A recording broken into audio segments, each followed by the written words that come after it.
કે આપણે બાળકની વૃદ્ધિ માટે એને છૂટું મૂકવું જોઈએ. કમ્પેરેટિવલી આપણે એના માઇન્ડને પહેલેથી એવું સરફેસ એવું તૈયાર ન કરવું જોઈએ કે એને એમ થાય કે કોમ્પિટિશન છે. એને ફ્રીડમ આપો, એને જીવવાની આઝાદી આપો. કારણ તમારા બધા ગ્રંથોએ તમને જીવવાની આઝાદી આપી છે. એટલે કીધું ને કે હમે નિજ ધર્મ પર ચલના શીખાતી રોજ રામાયણ. રામાયણમાં ક્યાં કોઈ દિવસ રામજીનો હાથ પકડી અને દશરથજીએ કીધું કે તારે જંગલમાં જવું પડશે? ક્યારે માં કૌશલ્યાએ કીધું કે ભાઈ હાલતો થા? નથી કીધું સાહેબ. પોતાની ઈચ્છાથી રામજી ગયા છે કે મારા પિતાએ વચન આપ્યું છે હું જાઉં. તો તમારે રામ જોતો હોય તેની પૂર્વ તૈયારી આવી રીતના કરો. તો એ રામાયણ મને તમને જીવતા શીખવાડે.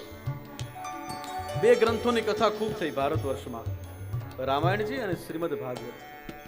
તો જેમ રામાયણજી મને તમને જીવતા શીખવાડે, એમ શ્રીમદ ભાગવત મને તમને મરતા શીખવાડે. રામાયણજી શીખવાડે કે હાઉ ટુ લીવ, અને શ્રીમદ ભાગવત શીખવાડે હાઉ ટુ લીવ એન્ડ ડાય. ખાલી જીવવું નહીં, પણ જીવ્યા પછી કેવી રીતના મરી જવું એ પણ શ્રીમદ ભાગવત શીખવાડે. એટલે ઘણા એમ કહેતા હોય શાસ્ત્રીજી ટૂંકમાં તમે મરતા શીખવાડો એમ ને. મેં કીધું હા ભાઈ, અમારો ધંધો છે આ, માણસોને મરતા શીખવાડીએ. મૃત્યુ છે ને કેવું હોવું જોઈએ એ મને તમને શ્રીમદ ભાગવત. જો ભાઈ મૃત્યુ છે એને કોઈ અટકાવી શકવાનું નથી, અને એ નિશ્ચિત છે નહીં. આજે નહીં તો કાલે આવવાનું છે, એમાં કોઈનું બદલવાનું તો છે નહીં.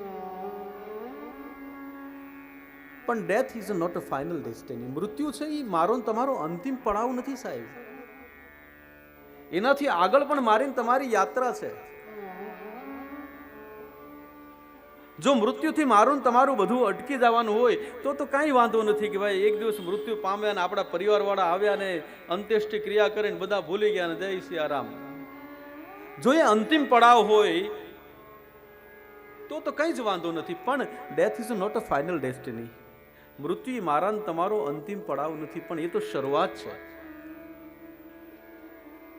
આપણી સાચી જર્ની શું છે? આપણી સાચી યાત્રા શું છે?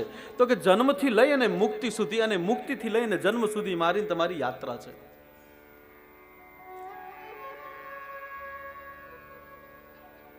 જન્મ થયો એ આપણી યાત્રાની શરૂઆત છે, અને મૃત્યુ થયું એ આપણો એક પડાવ છે.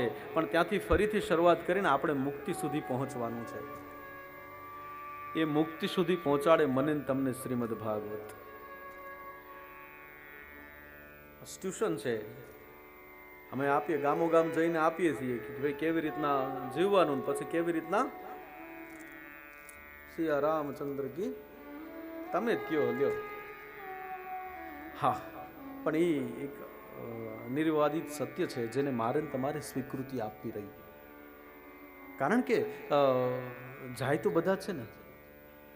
વિતોલી પળોને યાદ કરીને રોવું પડે છે. જ્યારે કોઈ સજ્જન જતા હોય શું થાય?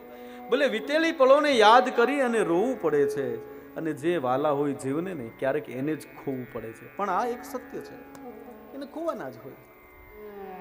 તો એ કેવો રસ્તો હોવો જોઈએ, કેવી રીતના જવું જોઈએ, એ મને તમને શ્રીમદ ભાગવત શીખવાડે.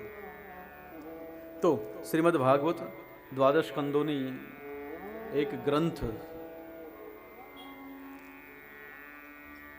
સરળમાં તમને કહું, ભગવતા પ્રોક્તમ ઇતિ ભાગવતમ. ભગવાને પોતાના શ્રીમુખથી ગાયેલું છે અથવા કહેલું છે એટલે શ્રીમદ ભાગવત છે. વલ્ભાચાર્યજી મહારાજ એમ કહે કે ભા સ્વરૂપે ચિદાનંદે ગતિર યસ્યાસ્તિ લૌકિકે વરેણ્યમ સર્વવર્ણાનામ કિંવા વરેણ્યમ સર્વશાસ્ત્રાણામ તરણીમ ભવ ભવાર્ણવાટ. તો ભાગવતજી શું છે એ માટે શ્રીમદ વલ્ભાચાર્યજી મહાપ્રભુજી એવું કહે કે ભા સ્વરૂપે ચિદાનંદે.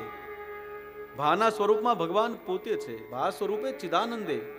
ગ એટલે ગતિર યસ્યાસ્તિ લૌકિકે. ભગવાન હોવા છતાં આ લોકમાં ગતિ કરે છે. ગતિર યસ્યાસ્તિ લૌકિકે. વરેણ્યમ સર્વશાસ્ત્રાણામ.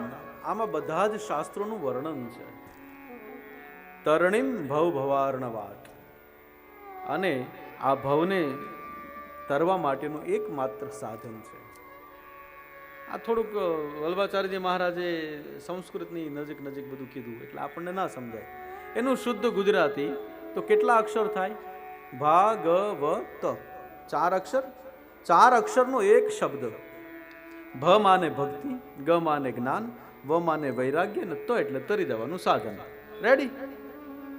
ચાલશે કે આનાથી પણ હજી એ તો 7 દિવસમાં સમજી જશો. તો ભક્તિ, જ્ઞાન અને વૈરાગ્ય દ્વારા આ ભવને તરવા માટેનું સાધન એટલે શ્રીમદ ભાગવત.